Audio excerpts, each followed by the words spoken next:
Sir आप ministry of tribal affairs के साथ भी रहे, उस समय के बारे में कुछ आप किस तरह से ट्राइबल्स को की लाइफस्टाइल को की जिंदगी को इफेक्ट कर पाए, उसके बारे में कुछ शेयर करें।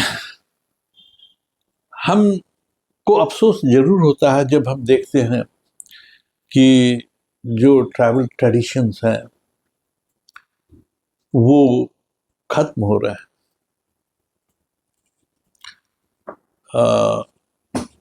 वो मिटते जा रहे हैं। इसका हमें अफसोस होता है। जैसा हमको 27 वर्षों के बाद में जब हम चावड़ा पहुंचे थे और वहां जो चेंज हमने देखा उनकी संस्कृति में, ओह, अफसोस होता है कि सब कुछ खत्म हो गया वहां।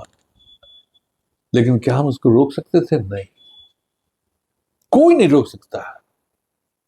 हम बार बार कह रहे हैं कि changing is the unchanging rule of nature. और चेंज पहले बड़ी स्लो था।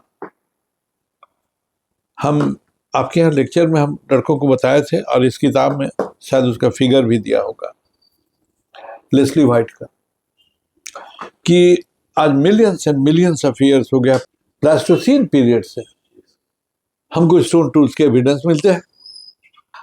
तो तब से लेकर आज जो 21वीं सदी है, 2025 में हमें इस बड़े पीरियड को हम 100 दिन में बांट दें। 100 दिन में आप पढ़ लीजिए उस किताब में, इवोल्यूशन ऑफ कल्चर नाम है लेस्ली व्हाइट का। हम उसी में से लेकर के इसको दिए हैं, याद है। तो उस 100 में 97 डेज उसका ग्राफ देखिए, एकदम पैरेलल टाइम बार के साथ चल रहा है। Little change, very little change. तो क्या उस समय भी हम होमोसेपियंस थे? उस समय भी हम होमोसेपियंस है। जो हमारे आज गुण है वही 100%। ऐसा तो नहीं कि इवोल्यूशन के प्रोसेस में हम कुछ और बन गए इस बिलियंस ऑफ ईयर में, फ्रॉम प्लास्टोसीन टू 21st सेंचुरी में। कोई इवोल्यूशन का तो हमने कोई बहुत बड़ा कोई चेंज तो कुछ नहीं हुआ, नथिंग। उस समय भी हम थे होमोसेपियंस, अभी भी थे। फिर क्या कारण है कि उस समय चेंज नहीं करते थे और अभी नहीं? अरे टेक्नोलॉजी, गैदरिंग हंटिंग टेक्नोलॉजी चलता रहा 97 में, बाई एक्सीडेंट और बाई एनीथिंग। पीरियड आता है क्या? न्यूलिथिक, आज से 12,000 साल पहले जो एविडेंस मिलता है, और पहले इराक में मिलता है, अभी और कुछ मिल रहा है। न्यूलिथिक के भी पढ़ते रहते हैं अखबारों में। हाँ, क्या हम फूड प्रोड्यूसर बने? फूड प्रोड्यूसर बन गए। अब तक तो गैदरर ही थे और हंटर थे, हम फूड प्रोड्यूस करने लग गए न्यूलिथिक। यहां से हमको विलेज फॉर्म होता है, और यहां से फिर टेक्नोलॉजिकल अर्थ तो हमारा ग्राफ थोड़ा सा उठता है ऊपर, टेक्नोलॉजी के कारण उठा और किसी कारण नहीं। अर्बनाइजेशन हो गया, बड़े बड़े सिविलाइजेशन बन गए। मेसोपोटामिया, इजिप्ट, इंडिया, नॉर्थ जो सिविलाइजेशन है, एंशिएंट सिविलाइजेशन, ये सब तो न्यूलिथिक के बाद के दिन है। अब उसके बाद आता है बड़ी, सबको आप लोग हमसे ज्यादा जाने, जेम्स वाट। तो स्टीम इंजन, ओके, वो एक न्यू सोर्स ऑफ एनर्जी का टेक्नोलॉजी हमको मिला। और हमारी यात्रा हवा से, जो पाल जहाज से जाया करते थे वर्ल्ड के इस कोने से उस कोने, अब हम स्टीम शिप बन गया, शिप से जाते हैं। और पैदल जाते थे, घोड़ा से जाते थे, अब मोटर कार आ गया, कार भी चलता था स्टीम से। वो भी यार मैं देखा नहीं हूँ लेकिन जानता हूँ, बस भी सबसे चलता था। तो स्टीम शिप मिला तो फिर एकदम फिर तो वर्टिकल जाने लग गया। और आज तो कहाँ जा रहा है, अभी 10 साल पहले क्या टेक्नोलॉजी था, क्या हो जाएगा। तो मेरे कहने का मतलब है कि technology is the only factor that has bring change in human culture, human civilization and all these things, you know. We must not ignore it. It cannot be it cannot be tamed. हम उसको रोक करके कहीं थाम नहीं दे सकते हैं। अभी देखिए वो क्या है भाई, एआई, क्या बवाल मचाए हुए है एआई, अभी क्या आने वाले समय में होगा, रोज हम लोग अखबारों में पढ़ रहे हैं एआई का। स्मार्ट हाउस, स्मार्ट ये क्या क्या कंसेप्ट चला रहा है अभी। तो हम कहाँ से रोकेंगे इसको, कौन रोकने वाला है, नोबडी इज रोकने वाला। तो हम किसी चीज को पकड़ करके उसी जगह स्थिर मॉरली भी नहीं कर सकते, मॉरली भी हमको नहीं करना चाहिए, क्योंकि जब जारवा की बात चली थी तो भाई they are also citizens of India, तो जो बेनिफिट हम सबको देते हैं दे शुड, वो भी तो हकदार है, वो भी हकदार है।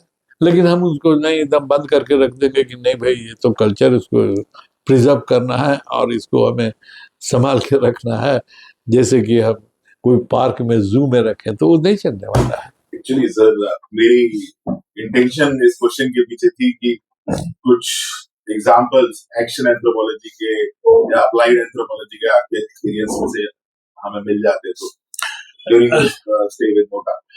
हाँ देखिए, हम डॉक्टर साहब से थोड़ी देर पहले बात कर रहे थे बिगनिंग में, उस समय भी हमने कहा था कि हम एंथ्रोपोलॉजिस्ट मिटिगेट कर सकते हैं, कम कर सकते हैं जो नेगेटिव प्रभाव पड़ रहा है, उसको हम अपने अध्ययन के द्वारा रियल कॉज को समझते हुए हम उस कॉज के निवारण को हम अगर समझेंगे और अगर हम उसको करने में हम सक्षम रहे, तो निश्चित रूप से जो चेंज को हम नहीं रोक सकते, कोई नहीं रोक सकता, बट चेंज के जो नेगेटिव असर होते हैं उसको हम मिटिगेट कर सकते हैं और पॉजिटिव असर की ओर डाल सकते हैं। This is of course within the anthropological you can say, इसके स्कोप में आता है, ये आता है, हम उसको ऐसा कर सकते हैं। लेकिन ऑल टुगेदर हम उसको प्रिजर्वेशन की में अपना हम समय लगाएंगे तो दैट विल बी फ्यूटाइल। नहीं, हम उसको जाए पढ़, देखिए सबसे बड़ा स्टडी प्रॉपर, आज ही एक अंग्रेजी के प्रोफेसर हैं, कहाँ यहाँ सोनीपत में है, हमसे बहस में उलझ गए डाइनिंग टेबल पर। तो उन्होंने कहा बहुत सी बातें, नहीं एंथ्रोपोलॉजी साइंस ये वो, हमने कहा कि ऐसा है डॉक्टर साहब, आप साइंस का खाली डेफिनेशन दे दीजिए, या ये बता दीजिए कि साइंस का मेथड इंडक्शन का होता है कि डिडक्शन का होता है, या ये बता दीजिए कि लॉ ऑफ कॉजेक्शन, हम अब देखते रहे। तो मेरे कहने का मतलब है कि हम साइंटिफिक स्टडी किसी भी चीज का कर सकते हैं, एंथ्रोपोलॉजी कोई भी ह्यूमन सोसाइटी, कोई भी ग्रुप का, और साइंटिफिक स्टडी है ना हम कहें तो उसका मतलब कि जो कॉज को हम है तो उसके हम रीजन को तह तक पहुंच सकते हैं, और एक एंथ्रोपोलॉजिस्ट के सिवा कोई नहीं पहुंच सकता है। Sir, can't this be achieved best by making the stakeholder in the change? That is Like, what, that is sir one, was saying. that is one। देखिए Any ये other way? स्टेक होल्डर वाली बात है, और सही बात है कि हम उसको स्टेक होल्डर बनावें। So they're not the worst recipient of the change. it is very ideal, I do agree। ये भी तो मेदांता जो जितना उधर उड़ीसा तड़क में चल रहा था, और इसके बारे सबसे बड़ा एडवोकेट जानते हैं कौन था? मेरा ख्याल है आप जानेंगे उसको, अरे भाई जो कलकत्ता यूनिवर्सिटी में अम्बेडकर चेयर होल्ड कर रहे थे, नाम भूल रहे हैं आप, 100% जानिएगा, ऐसा हो ही नहीं सकता है। कलकत्ता यूनिवर्सिटी में अम्बेडकर चेयर था, उसको बुद्धदेव नहीं वो तो एक्सपायर कर गए, बुद्धदेव भट्टाचार्य तो एक्सपायर कर, बुद्धदेव चौधरी शायद ना। तो एनीवे, तो वो स्टेक होल्डर की बात, छोटनागपुर में जो माइनिंग एरिया है सिंहभूम में, तो उसमें इसमें सुभद्रा चना भी आई हुई थी, वो भी आए हुए थे, हम भी थे, और भी बहुत लोग थे। तो उन्होंने स्टेक होल्डर की बात कही थी। स्टेक होल्डर होने से ऑफ कोर्स अच्छा होगा, मेरा ये जवाब होगा अंतिम। साथ में एक चीज और जोड़ते हैं sir, selective transfer of technology. हाँ स्टेक होल्डर के साथ, so that they can learn, they can use that is an ideal thing, you know। कि हम स्टेक होल्डर बनाए। लेकिन होता क्या है ना कि स्टेक होल्डर की जहां बनने की बात होती है तो लोग थोड़ा सा इसको लेफ्टिस्ट आइडिया समझते हैं। समझ में तो सर और फिर उसके बाद वो चले आते हैं कि इसका मतलब वो जो कम्युनिज्म कहा है कि जहाँ relation to production and mode of production. Sir लोग लेबल लगाएं, इसका मतलब हम काम ना करें। नहीं नहीं, ठीक है, Let stake them- holder, you are right. I do agree that if the people whose areas, whose natural resources, mineral resources are being exploited by the power that be, let me say, नाम किसी का नहीं, तो if they are made stakeholders, तो ये positive direction expect हम करते हैं जरूर होगा, और ये आइडियल भी होगा।